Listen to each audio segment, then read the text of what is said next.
GTV.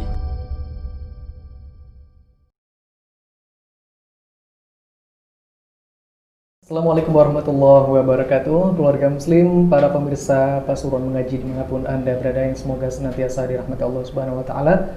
Alhamdulillah alladzi bi ni'matihi tatimmus shalihat, wassalatu wassalamu ala Rasulillah sallallahu alaihi wasallam wa ala alihi wa sahbihi ajmain. Keluarga muslim dimanapun Anda berada, rahimakumullah. Alhamdulillah di kesempatan saat ini kita bisa bersua kembali di channel kesayangan kita, yaitu Pasuruan Mengaji. Dan kembali kita akan membacakan pertanyaan yang sudah masuk dari para pemirsa yang sudah mengajukan pertanyaan kepada kita.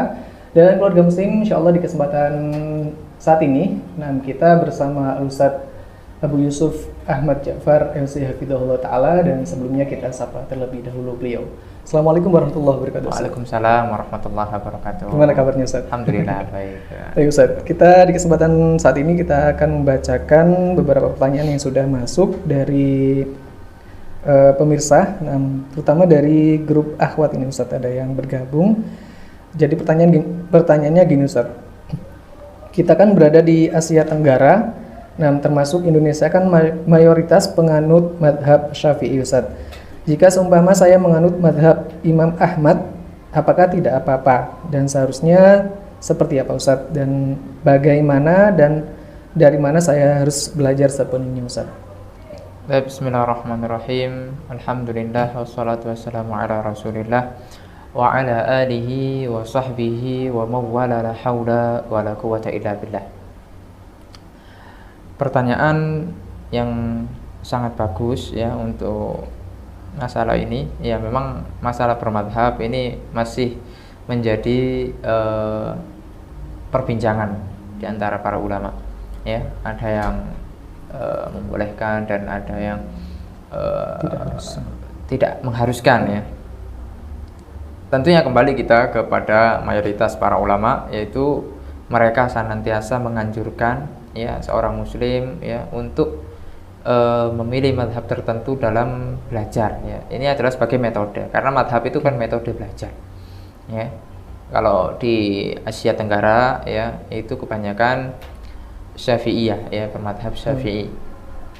Tentunya yang dimaksud bermadhab di sini ya tidak mengikuti 100% ya, tidak mengikuti 100%. Tapi mengambil ya kaidah-kaidah yang sudah digariskan oleh Imam Syafi'i ya di dalam beragama, dalam mengambil istinbat hukum ya.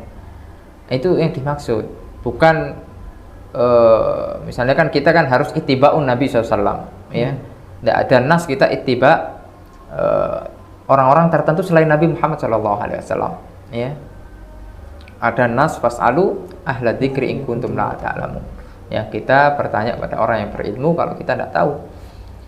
Kemudian apakah boleh bermadhab dan tidak boleh, itu sudah jelas boleh ya, jelas boleh. Kita sendiri dulu ini cerita sedikit, di Kairo ya, di Kairo itu kita mengambil jurusan Syariah Islamiyah Al-Qanun. Kita ngambil jurusan Syariah Islamiyah dan setiap orang harus memilih madhab ya, kalau di Kairo gitu ya. Kebetulan kita milih madhab Syafi'i dan kita pelajari kitab-kitab Syafi'i dari Minhajut Thalibin ya, kemudian dengan beberapa syarahnya Kanzur Raghibin ya, kemudian usul fikihnya ya, dan lain sebagainya. Kita pelajari itu sampai selesai, alhamdulillah. Terus untuk penanya, lalu bagaimana kalau kita itu di mayoritas Milih apa ya, lain. Syafi'iyah tapi milih madhab lain? Ya sebenarnya boleh-boleh saja ya, boleh-boleh saja, karena kan tidak wajib ya, harus Syafi'i gitu kan. Akan tapi kan nasihat para ulama ya, ikutilah madhab mayoritas setempat. Kalau nasihat para ulama ya, guru-guru kita menasihatkan seperti itu. Tapi kalau misalnya dia lebih mantap, misalnya milih Hanabilah misalnya, tidak masalah ya, asalkan dia juga belajar sama guru-guru yang bermadhab Hanabilah ya, misalnya di Indonesia ya, mungkin ada ya yang mengajarkan kitab-kitab Hanabilah dari awal ya. Kalau kitab-kitab Syafi'iyah insya Allah banyak lah, di beberapa tempat banyak sekali yang mengajarkan fikih Syafi'iyah dari awal, mulai mungkin dari kitab Safinatun Najah ya, Risalah Al-Jami'ah, kemudian kitab-kitab apa namanya Ghaya wa Taqrib ya, sampai Fathul Qorib ya syarahnya Ghaya, kemudian sampai ke Minhaj, sampai mungkin ke Al-Um. Nah itu mungkin kita bisa temui gitu. Kalau Hanabilah ya mungkin saja ada, ya mungkin saja ada, ya mulai dari belajar apa namanya ya sampai nanti zat ya, sebelum zat itu ada ya, tapi yang paling pertengahan itu biasanya dipakai ya Zadul Mustaqni ya, yang disyarah itu sama Syekh Shalih Al Utsaimin, jadi namanya itu Syarhul Mumti ya, fi syarhi Zadul Mustaqni, dan para ulama juga banyak yang syarah ya. Ala kulli hal, kalau itu pun ada ya, ataupun dia pernah belajar ke Saudi. Kalau Saudi memang Hambali ya. Kalau saya sendiri kan saya juga belajar di Saudi ya, kita pakai Hambali kalau di Saudi ya. Muqarrar kita itu pakai Raudul Murbi ya, kitab Raudul Murbi ya, itu syarahnya Zadul Mustaqni ya. Jadi yang paling penting itu ada gurunya yang membimbing dia dari awal sampai dia bisa minimal hatam lah satu kitab gitu. Minimal hatam satu kitab, dari mulai bab toharo sampai mungkin bab jinayat atau bab perbudakan dan lain sebagainya ya.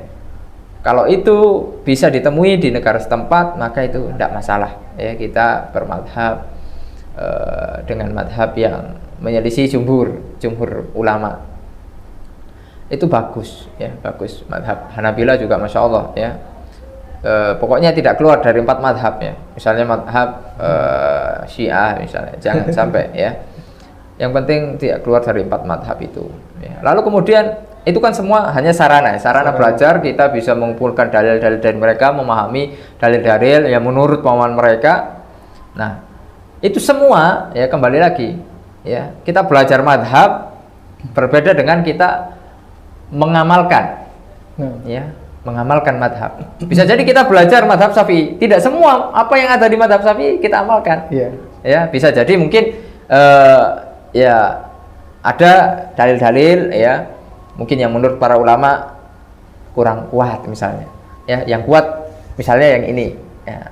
Nanti itu muaranya nanti ke seperti itu. Misalnya lah masalah cadar. Mayoritas di Indonesia ini kan madhab Syafi'i. Akan tapi masalah cadar ya, para kiai, para apa namanya sesepuh ajengan ini intikal madhab. Buktinya santri-santri mereka tidak pakai cadar ya, istri-istri mereka tidak pakai cadar ya, mereka intikal madhab kemana? Madhab Hanafi ya, madhab Hanafi yang lain iya. Nah, jadi itu tidak masalah ya, yang penting apa namanya, bukan karena hawa nafsu, tetap kita mengamalkan misalnya yang lebih rajih dari madhab yang lain, tapi dengan ilmu, bukan dengan hawa nafsu saenak dewe, bukan, tapi dengan ilmu. Kalau kita ittibaul hawa itu kelihatan ya, mencari-cari yang paling enak gitu ya. Misalnya dalam madhab Hanafi nikah tanpa wali boleh. Nah, dalam madhab yang lain jumhur para ulama mengatakan tidak boleh. Nah kita mentang-mentang kita pengen nikah tanpa wali, kita pindah madhab. Wah, ada Hanafi itu. Ah, ini kan hawa nafsu.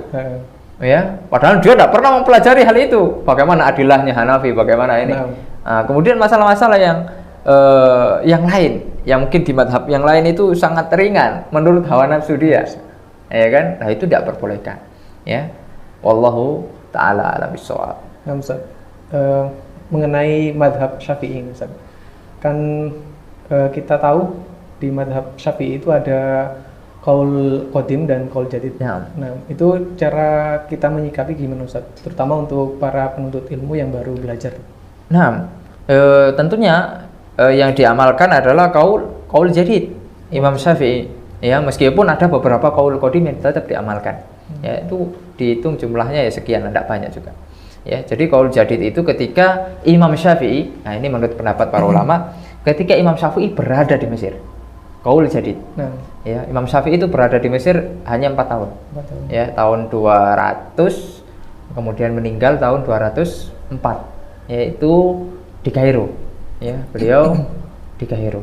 Ya, beliau sempat ngajar di Masjid Amr bin As, ya, Masjid Abdullah bin Amr bin As. Itu salah satu masjid pertama yang ada di benua Afrika, yang ada di Mesir, ya. Kemarin saya waktu ke Mesir sempat main ke sana, ya. Kita melihat, masya Allah, sejarah, ya. Jadi tetap yang diamalkan adalah qaul jadid, rata-rata, ya, rata-rata qaul jadid. Akan tapi ada beberapa yang qaul qadim itu diamalkan. Dan Imam An-Nawawi mengumpulkan qaul jadid dan qaul qadim itu dalam kitabnya Syarhul Majmu' itu, ya, Al-Majmu' Syarh Al-Muhadzab. Ya, itu sangat bagus sekali. Tentunya ini bukan untuk pemula, ya. Ya, masalah-masalah ini untuk ahli ilmu. Adapun madhab orang-orang yang muqallid, ya, kita sebenarnya masih muqallid. Madhab orang-orang yang hanya mengikuti ustadz, ya, itu mengikuti madhab ustadznya sebenarnya, ya. Tentunya tetap harus belajar, ya, berkembang. Gak mungkin kan kita orang-orang gitu-gitu toh, gitu kan, ya, harus berkembang, ya, biar ibadah kita itu lebih berbobot gitu, ya, nggak hanya ngekor gitu kan, ya, nggak hanya ngekor, ya. Ya kalau misalnya kita masih belum mampu untuk belajar meneliti lebih dalam, ya kita ngekor dulu sementara. Tapi kan semakin hari harus semakin ngaji, semakin rajin baca Al-Quran, semakin mengkaji Al-Quran was sunnah, terutama belajar bahasa Arab misalnya, ya kan, agar kita bisa berkembang keilmuan kita, ya. Jadi seperti itu, wallahu a'lam. Nah, Ustaz, kan kita berada di Indonesia ini mayoritas bermadhab Imam Syafi'i. Lalu ketika kita pergi ke luar negeri, misal ke Saudi, Ustaz, terus apakah kita harus mengikuti madhab mereka gitu, Ustaz? Ya, dalam keseharian kita. Ya, kita kembalikan lagi kepada kemaslahatan. Kalau misalnya, ya, dalam sholat, ya, kalau dalam sholat, ya kita ikuti imam saja, ya, kita ikuti imam, ya. Misalnya, ya tentunya ada sih sebagian dari beberapa, ya. Kan biasanya ada orang yang nggak mau kalau mazhab lain. Iya, betul. Ya, ini kan takutnya terjatuh barang ta'assub. Ya, ini nggak boleh. Ya, semua orang bersepakat ta'assubil madhab nggak boleh. Ta'assub al-madhab nggak boleh. Ya, ta'assubil madhab nggak boleh. Ya, haram hukumnya. Ya, maksudnya madhab ini 100% benar. Itu ta'assub, ya. Tentunya kita belajar madhab, ya, bukan ghaya, tujuan utama, ya. Tapi wasilah, ya, untuk kita bisa memahami dalil. Karena kan Al-Quran dan Sunnah, menurut pemahaman salaf, ya, menurut para salaf, madhab itu termasuk salaf, ya. Mereka generasi yang dekat dengan tabi'in, dekat dengan tabi'ut tabi'in, ya, dekat dengan para sahabat, ya. Nah, Ustaz, jadi tidak boleh. Ustaz, mungkin ada sedikit nasihat untuk para pemirsa, terutama yang berada di Indonesia, seperti kejadian tadi, Ustaz, ketika misal pas haji atau umroh, sebagian kaum muslimin itu tidak mau sholat subuh, misal kita berada di belakang yang bermadhab Hanabilah tadi, kan tidak kunut, mereka kemudian mengulangi sholat. Ya, ini gimana, Ustaz? Ya, terlalu berlebihan, ya, ikhwan fillah rahimani wa rahimakumullah. Jadi ini tidak boleh, ya, kita ngikut imam, ya. Nggak ada dalam madhab Syafi'i kunut itu sampai derajat wajib, nggak ada. Ini kan gulu, ya, dalam bermadhab. Tapi lah, kalau antum berpendapat kunut, ini kita tidak masalah, ya. Ada orang yang tidak kunut, tidak masalah, ya. Ini bukan masalah yang harus harus tidak saling sapa dalam masalah yang seperti ini, ya, masalah furu'iyah, ijtihadiyah. Kita harus tetap sholat, ya, di belakang imam. Tentunya kan pahalanya luar biasa, ya, daripada kita sholat di hotel sendiri, ya. Ya. Daripada sholatnya di Masjidil Haram. Iya, sholat di Masjidil Haram luar biasa, sholat di Masjid Nabawi luar biasa. Jadi ketika kita sholat di sana, imam tidak kunut, ya udah kita tidak kunut gitu loh. Tidak masalah, itu bukan jadi pembatal sholat, tidak, ya. Ya, mohon maaf, sebagian teman-teman kita menganggap itu pembatal sholat. Ya. Nah, ini nasihat bagi teman-teman, menganggap bahwasanya kalau tidak kunut itu tidak sah sholat, kemudian tidak ciri khas organisasi tertentu, tidak ciri khas hal-hal tertentu lah, ya.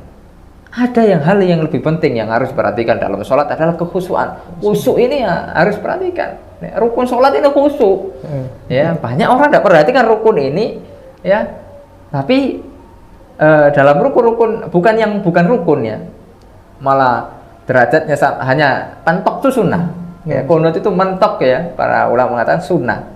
Bahkan ada yang bilang bid'ah gitu kan. Nah, ala kulli hal ya jangan sampai menaikkan derajat itu sampai ke taraf wajib. Ya sehingga kita tidak mau ya sholat di belakang orang-orang yang tidak kunut misalnya. Begitu sebaliknya, orang yang misalnya sudah pemahaman tidak kunut, tidak mau sholat di belakang orang-orang yang kunut misalnya. Ini kan terlalu berlebihan dalam menyikapi suatu masalah. Ya. Ala kulli hal kita dalam sholat berjamaah kita mengikuti imam. Ya, kita mengikuti imam. Nabi Muhammad SAW mengatakan, innama ju'ilal imam liyutamma bih. Ya, imam itu dijadikan untuk diikuti. Ya, di ketika imam ya kunut, ya kunut. Ya, ketika imam tidak kunut, ya tidak kunut. Ya, ruku, ya ruku. Sujud, ya ruku. Ya, tidak boleh kita mendahului imam. Ya, tidak boleh kita menyelisih imam. Ya, wallahu ta'ala alam bisawab. Nah, Ustaz, menyambung tentang kunut ini, Ustaz. Kan sebagian ada yang berpendapat bahwasannya kalau kita bermakmum kepada imam yang kunut, sementara kita tidak meyakini bahwa kunut subuh itu bukanlah sunnah gitu, Ustaz. Jadi sikap kita itu hanya diam gitu. Itu bagaimana, Ustaz? Ya memang ada sebagian yang mengatakan demikian karena yang diikuti adalah yang sesuai sunnah. Nah, mereka mengatakan kunut bid'ah gitu kan. Ala kulli hal silahkan diamalkan yang seperti itu tidak masalah. Akan tapi kalau saya sendiri tetap kita mengikuti nasihat para ulama ya, yang banyak yang lebih senior, kemudian lebih mungkin lebih dekat kepada para salaf ya. Ya, tetap mengangkat tangan. Ya, tetap mengangkat tangan dan mengaminkan. Ya, dan mengaminkan. Ya, itu kembali lagi lah kepada pribadi masing-masing. Ya. Kita tidak perlu saling memaksakan dan kemudian ini dijadikan apa? Gontok-gontokan, dijadikan hal-hal yang mengeluarkan orang pada manhaj salaf misalnya. Enggak sampai. Ya, jangan sampai hal-hal ini menjadi hal-hal yang itu menjadi hati kita keras. Ya, perselihan seperti ini. Ya, ini sering kita jumpai seperti itu, menjadikan masalah-masalah yang bukan usul. Nah, ini kan repot. Ya. Wallahu ta'ala alam bisawab. Nah, Ustaz, mungkin cukup sampai di sini. Nah, insyaallah di kesempatan lain hari kita akan sambung kembali. Insyaallah. Baik keluarga muslim dimanapun Anda berada, para pemirsa Pasuruan Mengaji yang semoga senantiasa dirahmati Allah Subhanahu wa taala. Bagi Anda yang memiliki pertanyaan yang mungkin ingin berkonsultasi seputar masalah keluarga ataupun agama, keluarga muslim bisa bergabung di nomor berikut ini. Demikian program kita di kesempatan hari ini. Insyaallah kita akan sambung di kesempatan waktu dan kita akhiri. Wassalamualaikum warahmatullahi wabarakatuh. Wa ta'awanu 'alal birri wattaqwa wa la ta'awanu 'alal itsmi wal 'udwan.